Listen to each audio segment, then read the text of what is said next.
എല്ലാവർക്കും ആത്മപ്രകാശത്തിലേക്ക് സ്വാഗതം. നമുക്ക് ഈ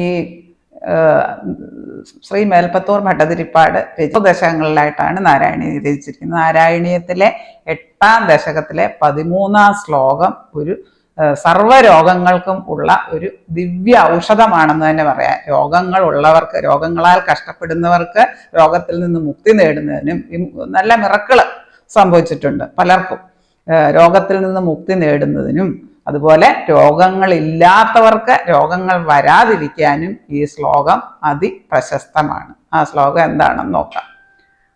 ഓം അസ്മിൻ പരാത്മന്യനുപാത്മകൽപേ ത്വമിത്തമുത്ഥാപിത പത്മയോനി അനന്തഭൂമാമമ രോഗരാശിം നിരുന്ദേ പാതാലയവാസ വിഷ്ണു. ഓം ശാന്തി ശാന്തി ശാന്തി. ഹരിഹി ഓം.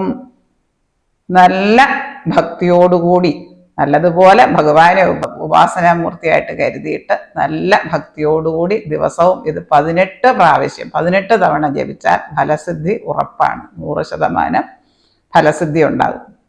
Thank you.